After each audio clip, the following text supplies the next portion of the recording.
the 24th of October, 1929. Black Thursday. In 6 hours, Americans lost $14 billion, more than the entire Canadian economy was worth. 13 million shares sold in panic. Phone lines collapsed. Communication with the stock exchange cut off. But here's what most people don't know. This crash didn't start with a market failure. It started with the decision of one man. A man newspapers called Sunshine Charlie, America's most popular banker.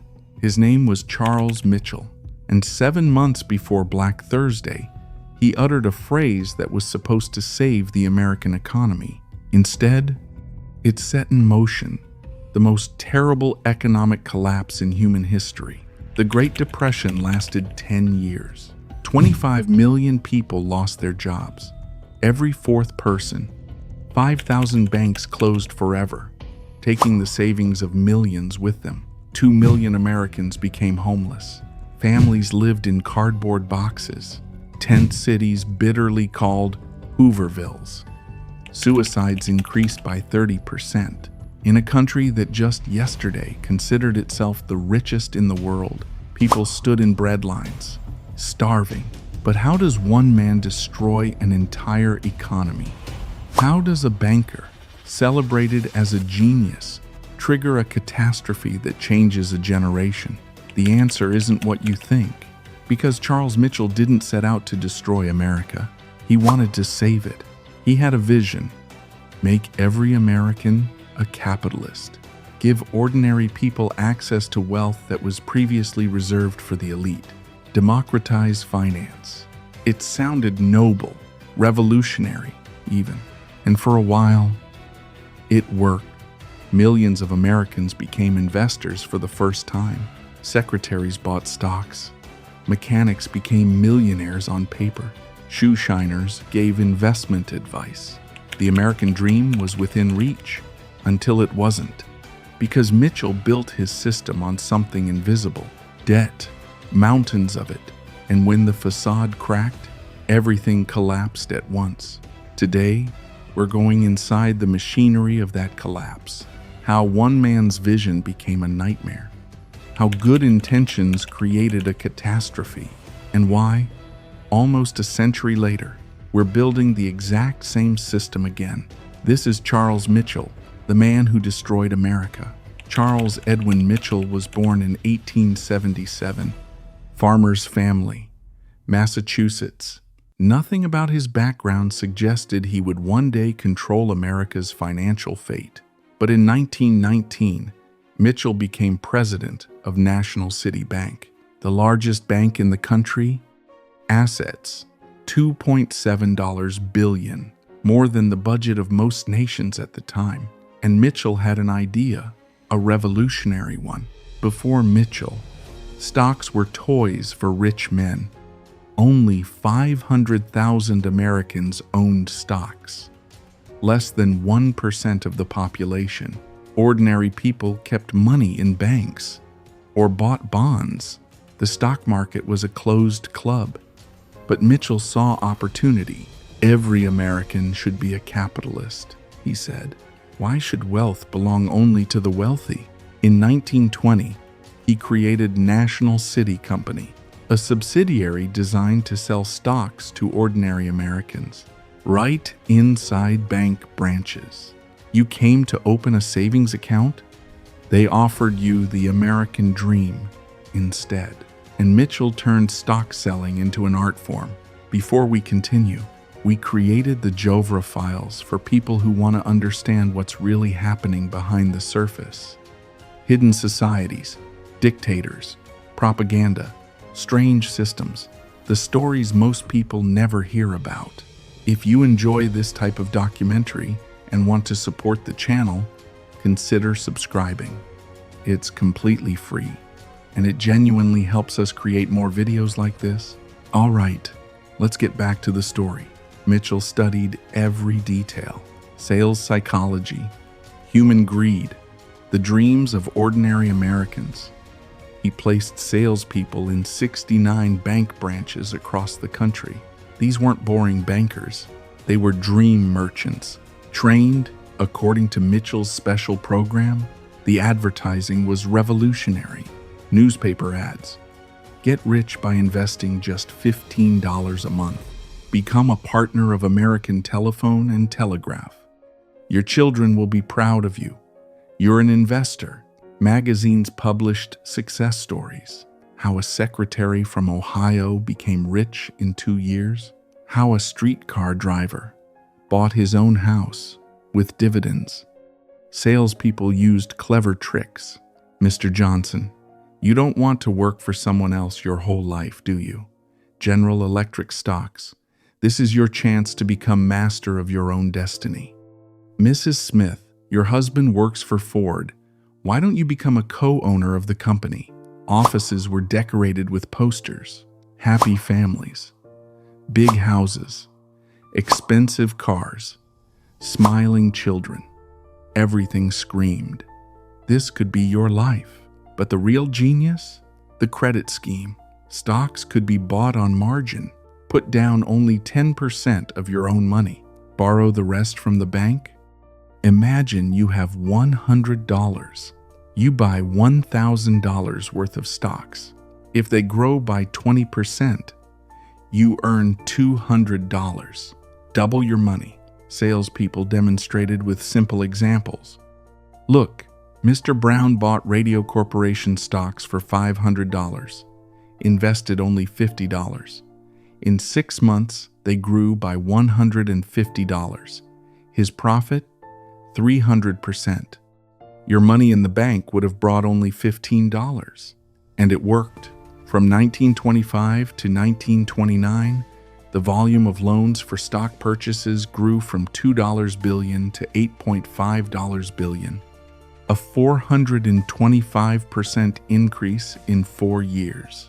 The number of Americans owning stocks grew from 500,000 to 10 million. A teacher from Ohio mortgaged her house for Radio Corporation stocks. A farmer from Kansas sold his cattle to buy General Motors. A mechanic from Detroit invested 6 months' salary in Ford. Everyone believed this was their chance. And Mitchell?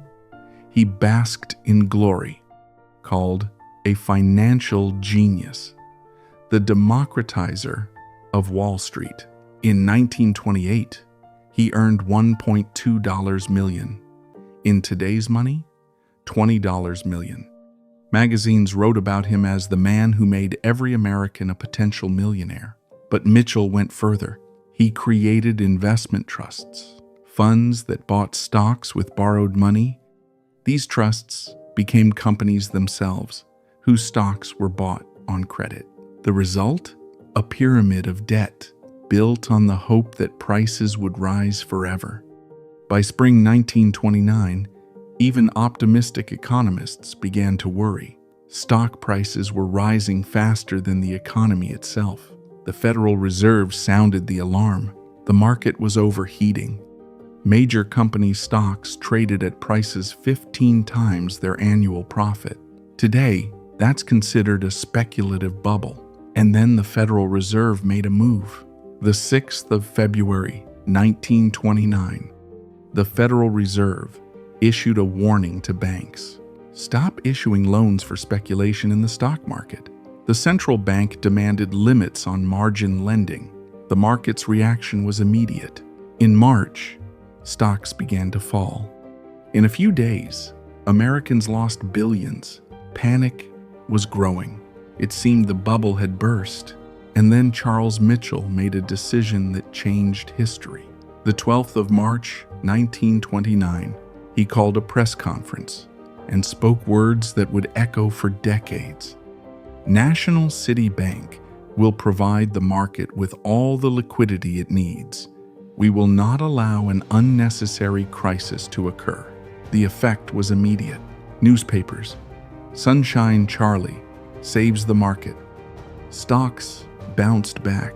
In 1 week, the market recovered all losses and went to new records. Mitchell had just overruled the Federal Reserve.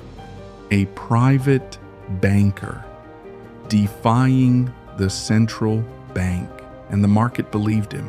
After Mitchell's statement, The market entered its final phase. Madness. Summer 1929. Stocks reached historic highs. The Dow Jones Index, 381 points, a record that wouldn't be beaten for 25 years. 3 million new Americans entered the market in the last months before the crash. Wives secretly pawned jewelry to buy stocks. Shoeshiners gave investment advice. Children spent pocket money on shares. Those who entered early felt like geniuses. Clerks became millionaires on paper. Chauffeurs bought mansions. Secretaries bought fur coats. America was intoxicated with the illusion of endless wealth. But behind the facade, the mathematics of catastrophe, every dollar invested in stocks was backed by only 10 cents of real money. With a 10% price drop, the margin investor lost everything. With a 50% drop, they owed the bank more than they earned in a year. By fall 1929, smart money began to get nervous.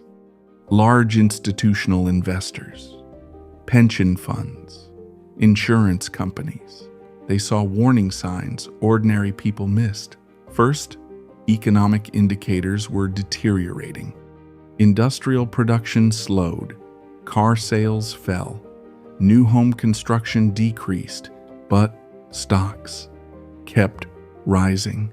Second, smart investors understood the mathematics of margin trading. When 90% of money in the market is borrowed, any decline turns into catastrophe.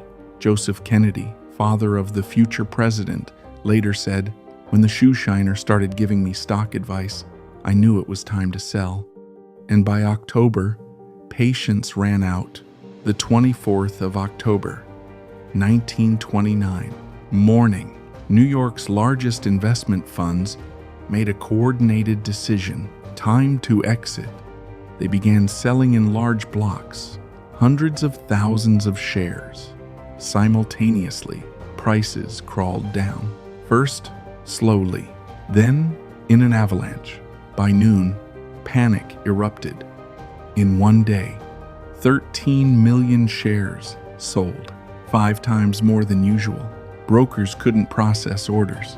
The telephone system collapsed under the load. The domino effect Mitchell had created launched. First domino. Falling prices forced banks to demand additional contributions from margin investors. Second domino. People had no money for additional payments. They were forced to sell stocks, which crashed prices further. Third domino. Falling prices made stocks unsuitable as collateral. Banks stopped lending. The market lost liquidity. Fourth domino. Banks that issued too many margin loans began to collapse. The first to fall? Those who followed Mitchell's example? October 29th. Black Tuesday. The final crash. In one day, Americans lost $14 billion, more than the U.S. spent on all of World War I. Behind the numbers. Human tragedies. Edward Hopkins, mechanic from Detroit, bought Ford stocks for $5,000, his life savings. By November, they were worth $200. The bank demanded an additional $3,000. Hopkins hanged himself in his garage.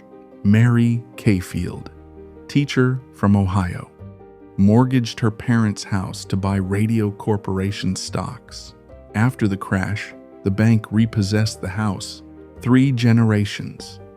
On the street, in New York, lines formed not only at banks, but also on bridges. Suicides reached record levels. The Brooklyn Bridge became a symbol of despair. Those who yesterday considered themselves millionaires ended their lives there. And what about Mitchell? In 1933, Mitchell was called before Congress. Senator Carter Glass asked, "Do you consider yourself responsible for the ruin of millions of American families?" Mitchell replied, "I wanted to give people the opportunity to get rich. No one forced them to buy stocks." But justice caught up with Sunshine Charlie. In 1933, He was tried for tax evasion of $850,000, forced to resign in complete disgrace. The man, called the market savior, became a symbol of greed and irresponsibility. American society was divided. The New York Times called him the architect of financial catastrophe, the man who turned the American dream into a nightmare. Ordinary Americans hated him. On the streets of New York, he was booed.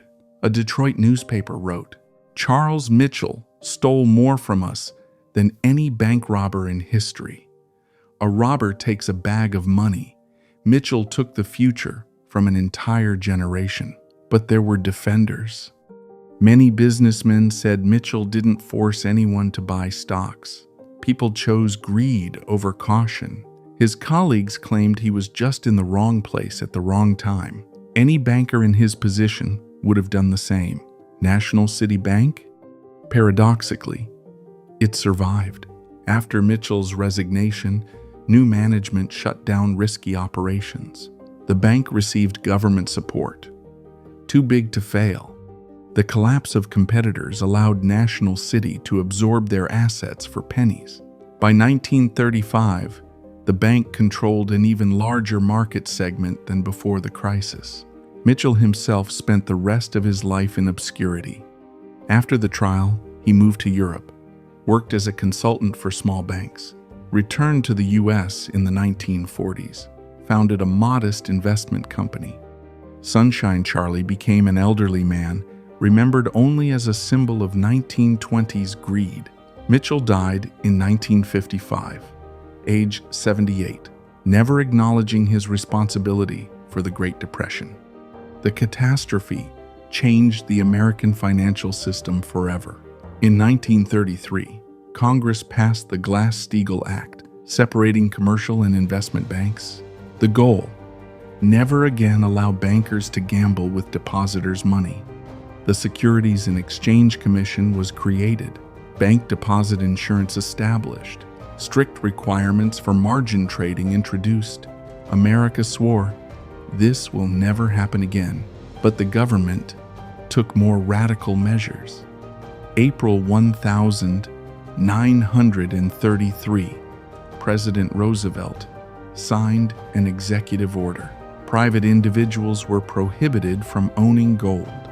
All Americans were required to surrender their gold coins and bars to the government at a fixed price. A desperate attempt to regain control over the monetary system. As long as people could demand gold for dollars, the government couldn't print money to fight the Depression. In a month, Americans surrendered more than 3,600 tons of gold, more than the current reserves of Russia and China combined.